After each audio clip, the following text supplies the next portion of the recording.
Welcome back to the deep dive. You can feel it in the air, can't you? That crispness. It means one of my favorite times of year is just around the corner. Absolutely. Halloween season? Exactly. It's Huh. just this great time for creativity, getting a little spooky, and just, having fun. Hmm. So today we're diving into how we transform our spaces and maybe even ourselves for Halloween, specifically decorations and lights. Right. The whole atmosphere. Okay, let's unpack this. How do we actually create that vibe, that Mhm. feeling, whether it's like charmingly spooky or really quite thrilling? And we've got a great starting point for that. We do. We're looking at this list top 10 spooktacular Halloween lights and decorations. But it's not just here's item one, here's item two. No, definitely not. It's Mhm. more about why these things work, what makes them stand out. Yeah, it feels like a window into the design, the psychology, maybe, especially how light plays a role. Right. So the mission here, I think, is to explore how these decorations do what they do, how they create atmosphere, how they, surprise people or just delight them. What's fascinating here is how the list kind of shows the range, right? Yeah. From subtle stuff to these big grand displays. Different facets of the Halloween spirit. That's a great way to put it. So as we go through these, maybe think about your own style. What catches your eye? Are you more cozy, spooky, or go big spooky? Yeah, what really clicks for you. Okay, let's get into it. The warm and welcoming spook, setting the foundational vibe. Right. So let's start with decorations that sort of set the stage, create that foundational vibe. Spooky, yeah, but still inviting. Good for everyone, you know? The baseline Halloween feel. Exactly. First up, number 10 on the list, LED pumpkin string lights. Ah, the absolute classic. Totally classic. They're just adorable, right? And they give off this warm, slightly spooky glow. The source mentions how versatile they are. Windows, doors, gardens. Indoors or outdoors, yeah, they just work. They really do. A real staple. And what's compelling there is the power of those traditional symbols. Yeah. The pumpkin, it's just so baked into the season. String lights usually just mean festive, but make them pumpkins. Instantly, it's Halloween. It signals, autumn cozy nights. Right. It connects to something familiar. Exactly. It taps into that shared cultural thing, maybe nostalgia. It's a welcoming spookiness, not really meant to scare. Well, like a seasonal hug. Seasonal hug. I like that. Yeah. They just feel like autumn fun and kind of building on that glow, but maybe a little more mysterious. Number 7 is LED ghost lanterns. Okay. Yeah. The description says cute yet spooky, which I think is a great combo. That duality. Yeah, they look kind of innocent by day, but then at night they get this eerie glow. You can picture them on a porch or maybe along a path. Hmm. And if we connect this to the bigger picture, Hmm. what's effective there is that contrast, the shift. From day to night. Exactly. They don't just appear, they sort of emerge. Hmm. It makes the Halloween feeling build slowly, doesn't it? Not a sudden shock, but this gradual sense of wonder, maybe a little unease. Yeah, more subtle. It's the subtlety, the ghostly glow. It hints at mystery rather than just, jumping out at you, like suggesting something's there without showing it. More intriguing sometimes. The interactive and surprising, Yeah. engaging the senses. Right. Okay, so we've got that nice inviting base layer.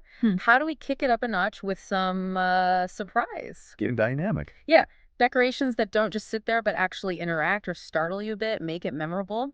Here's where it gets really interesting. Okay. Let's talk about number 9, the motion activated light up skeleton. Ah, the jump scare potential? Totally. The source puts it perfectly. Trick or treaters walk by, boom, its eyes glow red. Super creepy, but also fun, right? That motion activation is key. Oh, absolutely. And this raises an important question about the psychology of surprise, especially for Halloween.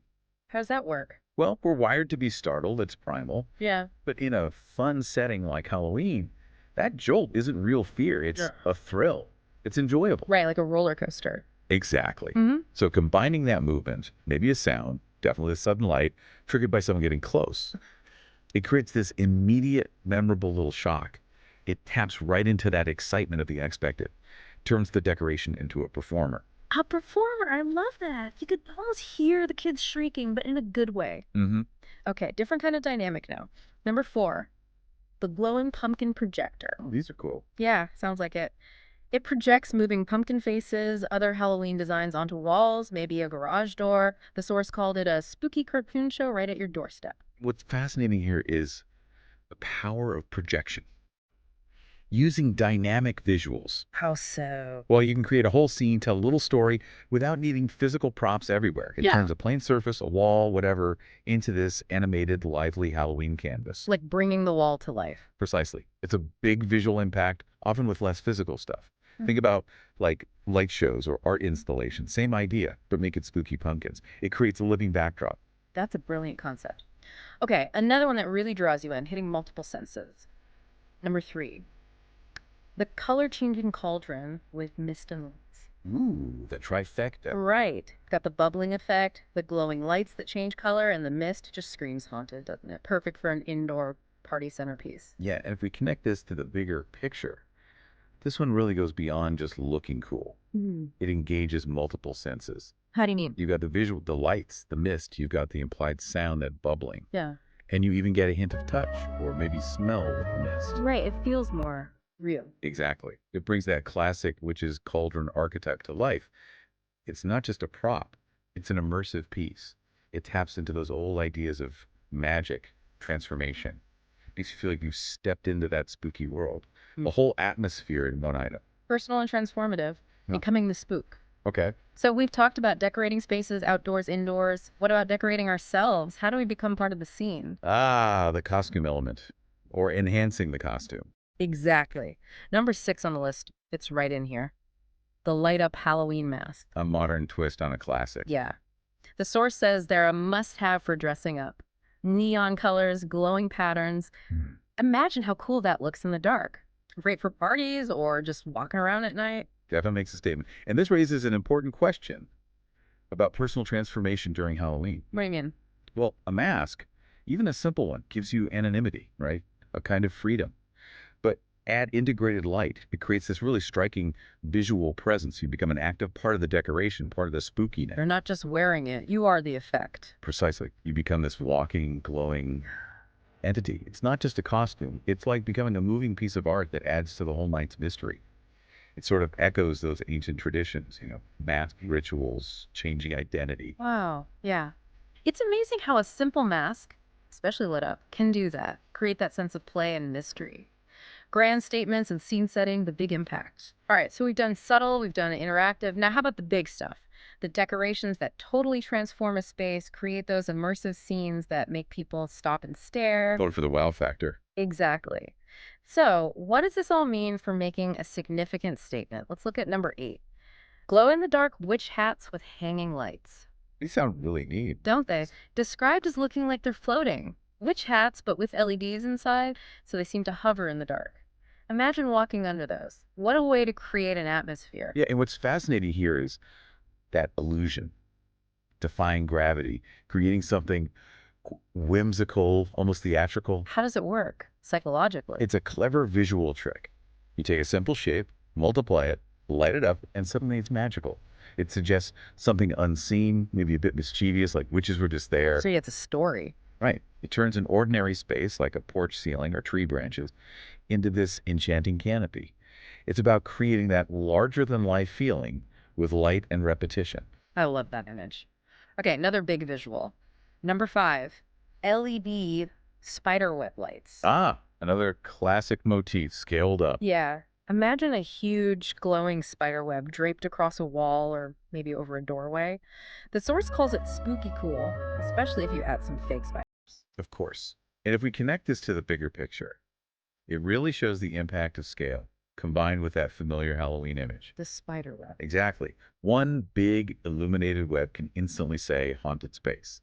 Webs themselves carry that feeling of, entrapment, neglect, maybe something lurking. Gives you a little shiver. Right. And lighting it up makes it this unmissable focal point. That's a clear theme, eerie, maybe a bit unsettling, but in a visually striking way. Creepy, but also kind of beautiful. Definitely makes an impact. Now, for something maybe a bit more visceral. Number 2 is the LED zombie groundbreaker. Okay, straight up scary territory now. Yeah, the description is vivid. A zombie clawing its way out of the ground. And the key, glowing eyes that pierce through the dark. The source says, super scary for your front yard. I believe it. And this raises an important question about using specific character archetypes. like zombies. How do they work so well? Well, a figure like that, especially lit up and looking like it's emerging, it tells an instant story. It creates that sense of threat, of a boundary being crossed, literally, from the grave. Yeah, it feels active, not passive. Exactly. And those glowing eyes are crucial. They create focus, a sense of being watched, a menace. It taps right into those primal fears, the undead, the unknown rising up. It's a really effective, memorable scare. Makes you jump. For sure. That'll definitely get people talking. Okay, and the grand finale, number one on the list, the inflatable light up haunted archway. The ultimate entrance. That's what the source calls it. A giant inflatable arch lit up with colorful LEDs. It basically turns your front door into the entrance of a haunted house. Yeah. What's fascinating here is the idea of a threshold, a Wow. grand entrance. Like a gateway. Exactly. An archway clearly marks a transition. It invites people in or maybe warns them Yeah. into this special themed space. Its size, the lights, it immediately sets the tone for everything else. Makes a huge statement right away. It really does. It says something spooky and fun is happening here. It transforms that simple act of walking up to a house into something more dramatic, more of an event, like stepping onto a stage. Wow. Okay. What a range of creativity we've just walked through. From those, gentle pumpkin lights Cozy start. all the way to skeletons popping out, projectors, painting walls, and these huge immersive scenes like the archway or the zombie. Yeah, the ingenuity is pretty amazing. It really shows how we can take ordinary spaces and just transform them for Halloween, make them extraordinary just for a little while. And this deep dive, I think, really highlighted how these decorations connect with us. They tap into our love for tradition, but also that thrill of surprise. Right, and the desire for immersion, wanting to feel like you're really in it. Exactly. And sometimes just the fun of making a big, bold statement. Ultimately, it's all about creating these memorable, engaging experiences, isn't it? Bring that unique seasonal magic to life for everyone. So, what does this all mean for you listening? When you think about your own Halloween, how do you strike that balance, that cozy classic charm versus maybe the newer techie surprising stuff? It got calls to you. Is there one thing we talked about that just screams perfect spooky fun to you? What is it and why? And maybe one last thought to chew on. What deeper needs do you think these decorations fill beyond just, celebrating a season? Is it about that controlled thrill, the fun of a safe scare, or maybe the community aspect, everyone enjoying it together? Or is it just the pure artistry of changing things up, that temporary transformation that really gets us excited year after year?